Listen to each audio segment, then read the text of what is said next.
What is up, everybody? We got to talk about the Devil May Cry Arks. They are absolutely phenomenal.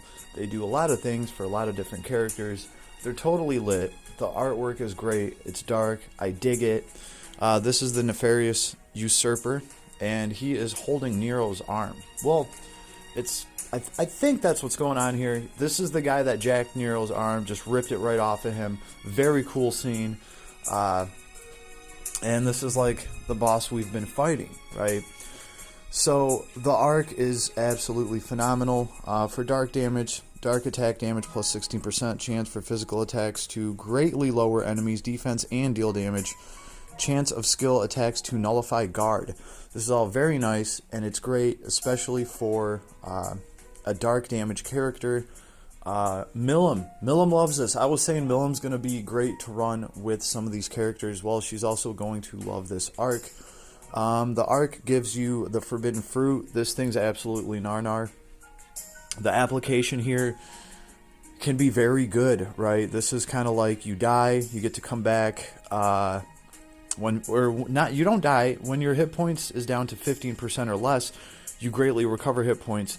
You get a 75% strength and defense boost. Okay, but then you have 40 seconds to finish the fight before you die. It's also giving 10 dark resistance, minus 5 light resistance, but with that 75% strength and defense, 40 seconds to clear a boss's threshold, that is very, very impressive stuff right there. This can make for a pretty awesome build. IMO, we'll have to see what we can do with this and how we can stack this with abilities that let you come back to life. Like, I mean, can you come back to life after that 40 seconds is up and you die? Who knows, we'll have to see, but it's definitely an interesting item, one worth getting. Mine's already at 10%, so I'm psyched. But really, and this is like the main thing to take away from both of these arcs, are the abilities that they teach. Crit 2, no big deal, shockwave, Matt, but Demon's Throne. When special gauge is full, long range physical attack damage plus 30%. That's awesome. That can help, so like Alice. Oh my goodness, Alice is going to love this. Missile mode enabled. I'm going to be dropping that S2 left and effing right. And getting 30% more damage, and she's going to be able to bank on that because she can charge her special so quick. You know, actually, anybody can bank off of this as long as they can instantly charge their S4, and you can do that with the Greater War arc. So that's pretty cool. It's a great damage boost. 30% to a long-range physical attack. 30% to damage is huge. For 6 SC, it's a no-brainer. You know, and characters can take advantage of this. Very awesome stuff. We got Dark Attack Rise if you need that, and we have Dark High Drive.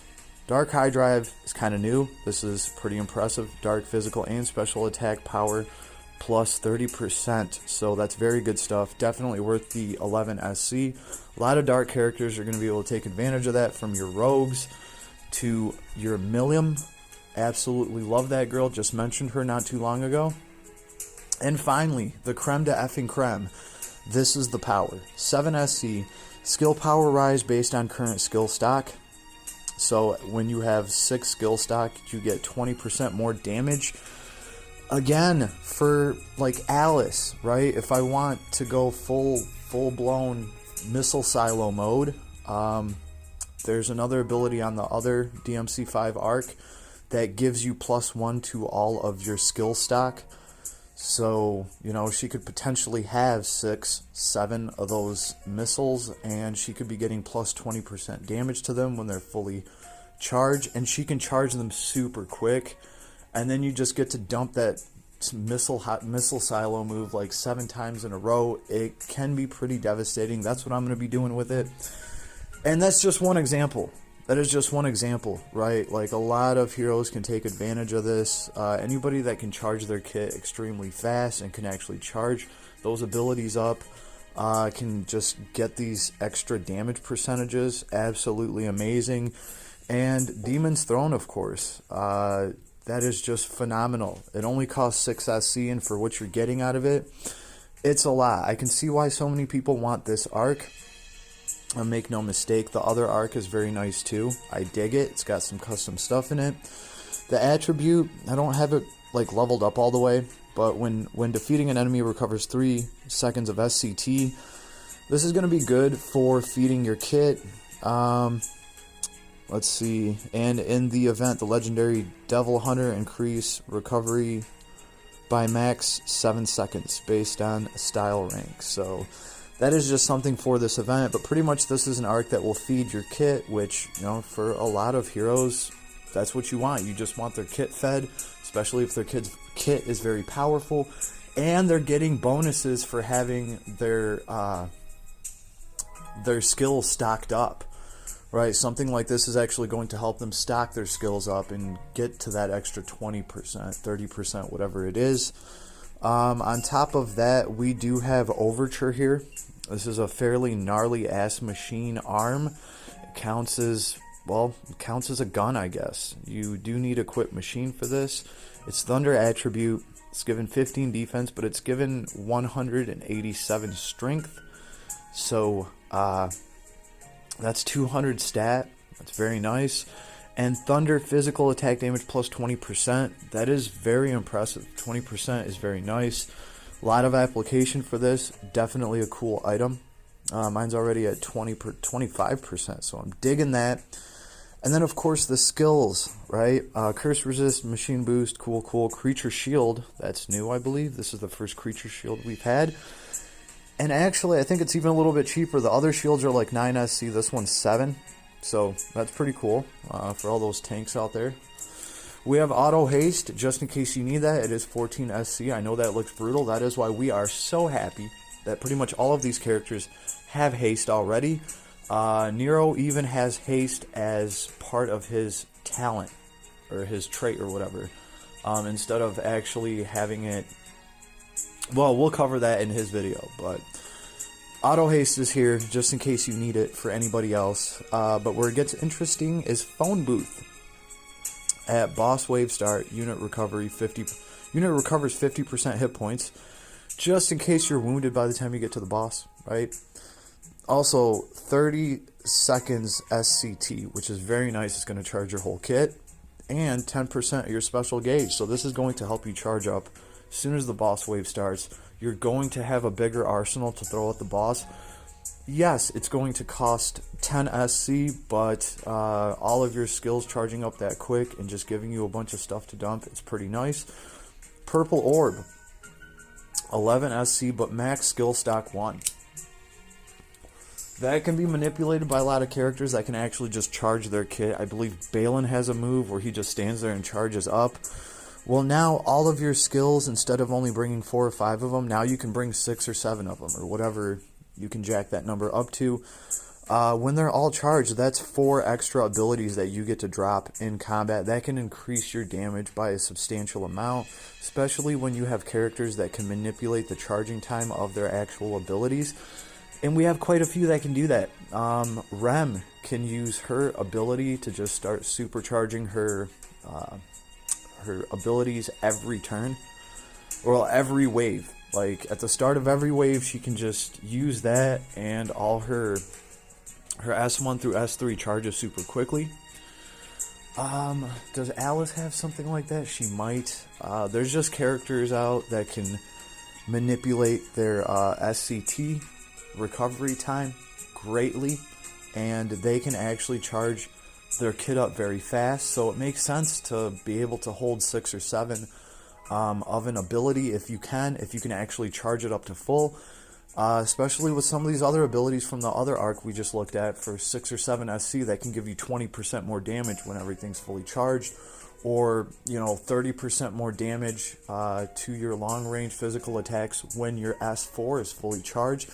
Like I said, especially when you're a character like Alice and you can charge your S4 up like within the first wave. So a lot of good stuff here, a lot of awesome skills here. Overall, these arcs did not disappoint. There's custom stuff here. There are abilities here that can help a lot of different heroes, right? So this is what I think of these arcs. They're totally worth it. Count your lucky stars if you get these. They're awesome, and they're going to teach you some fun abilities that you can use on whatever heroes you have. I think most people are going to go for the Nefarious Usurper, and why not? This is the guy that... let's see, this is the guy that ripped off Nero's arm. I think that's like the power from his arm floating around right there. And I don't know, it's just badass art. Totally digging it. It's taking me back to the Devil May Cry days, laying there on the carpet, playing this video game, trying to run back to that damn van, hoping your girlfriend didn't get turned into a demon. Good times, good times. So yeah, these arcs are definitely cool. I give them a thumbs up. They're worth it. They have custom abilities on them. Especially the, this is True Power. That's just impressive for 7 SC. Yeah, it's impressive. We're going to have to see what we do with that. Well, what we can do with that. Plus, Dark High Drive. This is kind of special. I haven't seen this, if I'm not mistaken. Dark physical and special attack power plus 30%. That's a big deal. 30% to both of those. Yeah, it's 11 SC, but somebody like Milim, oh man, that's going to help her stay at damage cap. So we have a lot of characters that do dark physical and dark special damage. So this is highly applicable, right? So that's what I think. They're totally worth it. Best of luck to everybody. I hope you clear this and get both of these. And I will keep it rolling. I still got 2 more characters to do. We're going to be talking about Nero next, because we just got done talking about his arm, so why not? And then V, I'm going to tell you guys right now, V is going to be the very last character, because I really need to take some time to go over him. I think there's a lot of specialty stuff that you can do with him. I think he can be a very interesting character, and he can have some sly-ass builds, but I do need to research a few things more. But definitely one of the huge advantages that these characters have is, and I just discussed this in a video not too long ago, probably a few hours ago, pretty much it looks like these guys' buffs that they have, their sword styles, they actually do stack with Roland's. So they're not counted as charisma abilities, which is pretty awesome because, you know, most other things in this game are counted as charisma abilities. They don't stack. You can only have one of them going at a time. So these guys can take advantage of that. They will bank off the charisma ability that's up, and they'll still activate their ability. At least that's how it's looking so far.